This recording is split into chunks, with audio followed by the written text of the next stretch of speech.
ಬೆಲ್ಲ ಎತ್ತು ಮಾಡಿ ಚೂರು ಬಣ್ಣ.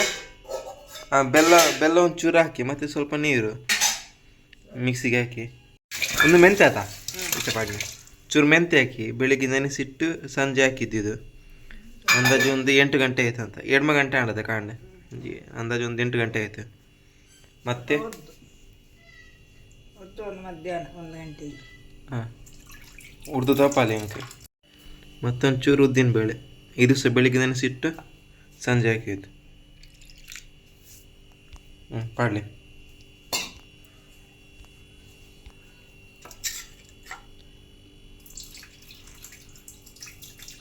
ಎಲ್ಲ ಒಂದೊಂದು ಮಿಕ್ಸಿ ಜಾರಿಗೆ ಹಾಕಿ ಗೊತ್ತಾಯ್ತಲ್ಲ ಫ್ರೆಂಡ್ಸ್.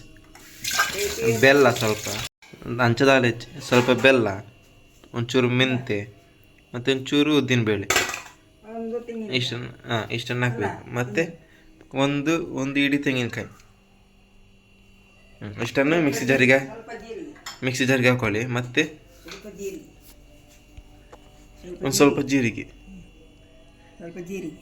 ಸ್ವಲ್ಪ ಜೀರಿಗೆ ಇಷ್ಟನ್ನು ಒಂದು ಮಿಕ್ಸಿ ಜಾರಿಗೆ ಹಾಕೊಳ್ಳಿ.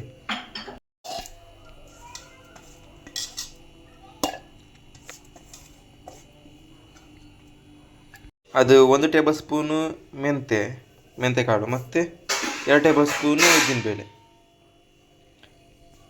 ಇದಿಷ್ಟನ್ನು ಮಿಕ್ಸಿ ಜಾರಿಗೆ ಹಾಕಿ ಗ್ರೈಂಡ್ ಮಾಡ್ಕೊಳ್ಳಿ.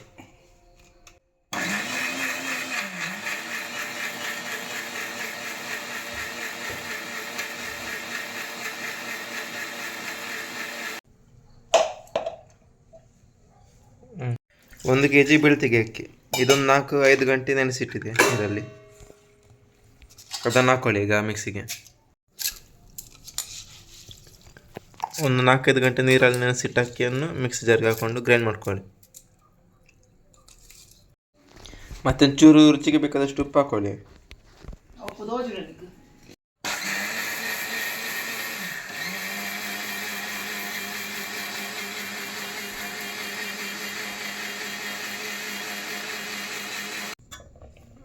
ಅದೇ ಪಾತ್ರೆಗೆ ಹಾಕೊಳ್ಳಿ. ಆಗ ಬೆಲ್ಲ ಎಲ್ಲ ಹಾಕಿ ಮಿಕ್ಸ್ ಮಾಡಿದ್ರಲ್ಲ ಗ್ರೈಂಡ್ ಮಾಡ್ಕೊಂಡ ಪಾತ್ರೆಗೆ ಈ ಅಕ್ಕಿಯನ್ನು ಹಾಕೊಳ್ಳಿ. ರುಬ್ಬಿದ ಅಕ್ಕಿಯನ್ನು ಆವಾಗ ಬೆಲ್ಲ ಎಲ್ಲ ಹಾಕಿದ್ರಲ್ಲ ಅದೇ ಪಾತ್ರೆಗೆ ಒಟ್ಟಿಗೆ ಹಾಕಿಡಿ. ಇದು ಪಾತ್ರೆ ಫ್ರೆಂಡ್ಸ್ ಅಪ್ಪ ಮಾಡೋದು. ಇದಕ್ಕೆ ಅಕ್ಕಿ ನೀರನ್ನು ಹಾಕಿಟ್ಟಿದ್ದಾರೆ ಏನಕ್ಕಂದ್ರೆ ಇದು ಏಳಲಿ ಅಂತ, ಅಂದರೆ ಇಲ್ಲ ಅಂಟಿ ಕೂತ್ಕೊಳ್ತಾರಲ್ಲ ಪಾತ್ರೆಗೆ, ಅದಕ್ಕೋಸ್ಕರ ಅಕ್ಕಿ ನೀರನ್ನು ಹಾಕಿಟ್ಟಿದ್ದಾರೆ. ಮುಂದೆ ಪಾಡ್ತಿರ್ತಾರೆ ಕಾಂಡೆ ಪಾಡ್ತಿರ್ತಾರೆ. ಇದನ್ನು ಸಹ ಬೆಳಿಗ್ಗೆನೇ ಹಾಕಿಟ್ಟಿದ್ದಾರೆ ಸ್ವಲ್ಪ ಸ್ಮೂತ್ ಆಗಲಿ ಅದು ಅಂತ. ಇಲ್ಲ ಹೇಳಲ್ಲ, ಅದು ಅಂಟಿ ಕೂತ್ಕೊಳ್ತದೆ ಪಾತ್ರೆಗೆ ಮಾಡುವಾಗ, ಅದಕ್ಕೋಸ್ಕರ ಇದನ್ನು ಈ ಥರ ಮಿಕ್ಸ್ ಮಾಡಿ ಇಡಿ.